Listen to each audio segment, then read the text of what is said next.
Hello everyone, देखिए अब question number है हमारे पास 4.8। देखो इसमें क्या कहता है a closely wound solenoid 80 centimetre long. देखो एक सोलेनॉइड है, ठीक है, 80 सेंटीमीटर लॉन्ग है वो, इस तरीके से एक सोलेनॉइड है, मान लो ये इस तरीके से। और कितना सेंटीमीटर लॉन्ग है ये? 80 सेंटीमीटर लॉन्ग है एंड हैज़ अ 5 लेयर्स। और ऐसी ऐसी कितनी लेयर्स है इसमें? 5 लेयर्स हैं, ठीक है। तो एक लेयर मैंने बनाई है, ऐसी ऐसी 5 लेयर्स हैं ऑफ वाइंडिंग 400 टन्स ईच। और एक लेयर में कितने टन्स हैं? 400 टन्स हैं, यानी कि एन। देखो एन कितने हैं इसमें? 400 है, ठीक है, ईच लेयर में, ईच लेयर, ठीक। और टोटल लेयर्स कितनी है? 5 है। तो टोटल एन कितने होंगे बताओ? एक लेयर में 400 टन्स हैं, ऐसी ऐसी 5 लेयर्स हैं, तो टोटल टन्स कितने हो गए हमारे पास बताओ? 400 इंटू में 5 कितने हो गए? 2000 टन्स हो गए, ठीक है जी। जो डायमीटर है सोलेनॉइड की वो कितनी है? 1.8 सेंटीमीटर है। कितनी है? 1.8 सेंटीमीटर। अब इसका कोई लेना देना नहीं होगा हमारे इसमें क्वेश्चन में, अभी समझ में आ जाएगा आपको, ठीक है। If the current carried is 8.0 ampere, और जो करंट है वो कितना है? 8.0 यानी कि 8 एम्पियर का है। Estimate the magnitude of be inside the solenoid near its centre. तो वही बात है, आपको पता है जो सोलेनॉइड के अंदर जो मैग्नेटिक फील्ड होता है उसका सिंपल सा एक फॉर्मूला है, क्या है वो? Mu naught N I. अब ये एन क्या है? N is turn density. Turn density होता है, ये पता है आपको। क्या होता है ये? Number of turns per unit length होता है। तो ये एन की वैल्यू मैं निकाल सकता हूँ। यहाँ टोटल नंबर ऑफ टर्न्स कितने हैं हमारे पास? 2000 है।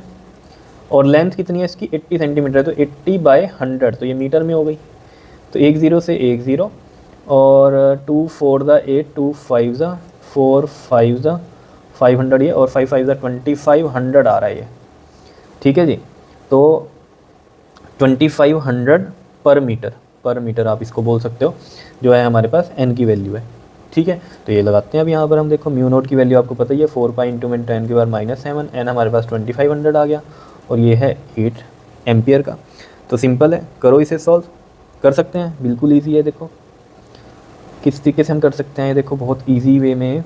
25 4 द 100 हो गया है ना। देखो मैं इसको ऐसे लिख रहा हूँ, देखो 4 इंटू में पाई इंटू में 10 की पावर -7 इंटू में 25 इंटू में 100, ये वाला, इंटू में 8। 25 4 दा भी कितना हो गया? 100, इंटू में पाई इंटू में 10 की पावर -7, और ये वाला भी 100 ही है यहाँ पर, ठीक है। 25 तो 4 से मल्टीप्लाई कर दिया था, और ये 8। अब देखो ज़रा यहाँ पर, ये 8 पाई इंटू में 10 की पावर, ये -7, और ये 10 की पावर 2, और ये भी 2, 2 2 4 प्लस का 4 और -7, -7 प्लस का 4 कितना बनेगा? -3, तो 10 की पावर -3। तो ये भी आंसर आप लिख सकते हो, ठीक है। 8 पाई इंटू में 10 की पावर -3। क्या इतनी बात क्लियर है या नहीं है बताओ? अब इसको आप और जो है राउंड ऑफ करना चाहोगे तो कर सकते हो। देखो किस तरीके से, 8 इंटू में 3.14 होगा पाई की वैल्यू, वो मैं 100 यहाँ लगा देता हूँ पॉइंट हटाकर, ये 10 की पावर -3, ठीक है। अब देखो ज़रा यहाँ 8 और इंटू में 314 इंटू में ये 10 की पावर -3, और ये 2 है, ऊपर जाके माइनस का 2, तो ये कितना बन गया हमारे पास? -5। क्लियर?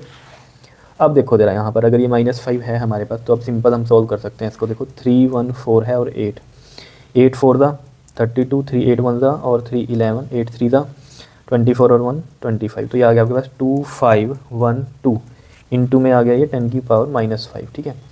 अब मैंने आपको बताया था यहाँ पर पॉइंट हमें एक के बाद लगाना होता है, तो इधर हम 3 शिफ्ट करेंगे, लेफ्ट में 3 शिफ्ट कर रहे हैं, तो इसका मतलब हम यहाँ पर 10 की पावर किस में लिखेंगे? प्लस में, इंटू में 10 की पावर -5, तो कितना बन गया ये? अगर इसे राउंड ऑफ कर दूँगा 2.5 तक, ठीक है ना। इंटू में 10 की पावर, ये कितना बचा हमारे पास? -2, और बी है तो ये टेस्ला। तो ये आ गया हमारे पास इसका आंसर, 2.5 इंटू में 10 की पावर -2 टेस्ला। क्या इतनी बात क्लियर है या नहीं है बताओ? सिंपल कहानी है, फॉर्मूला पता होना चाहिए, म्यू नॉट एन आई होता है, एन पता होना चाहिए क्या होता है? नंबर ऑफ टर्न्स और अपॉन में लेंथ, ठीक है। और ये एन भी निकालना आना चाहिए कि 5 लेयर्स हैं और एक लेयर में 400 है, तो टोटल नंबर ऑफ टर्न्स कितने हो गए? 2000 हो गए। समझ रहे हो इतनी बात? बस फिर क्वेश्चन आपका इजीली हो जाएगा, ठीक है। तो ये करो आप, नेक्स्ट वीडियो में हम इसका क्वेश्चन नंबर 4.9 करेंगे, ठीक है। तो ये क्वेश्चंस जो हैं बहुत इजी हैं, मैंने बार बार आपको बोला ही है, ये वाले न्यूमेरिकल जो एनसीईआरटी की एक्सरसाइज में दिए हुए हैं, ठीक है। सिंपल क्या है, फॉर्मूला बेस्ड क्वेश्चन है, और सिंपल आपको क्या है, आपका मैथमेटिक्स आपका स्ट्रॉन्ग होना चाहिए, बस। क्लियर? ओके जी, थैंक यू।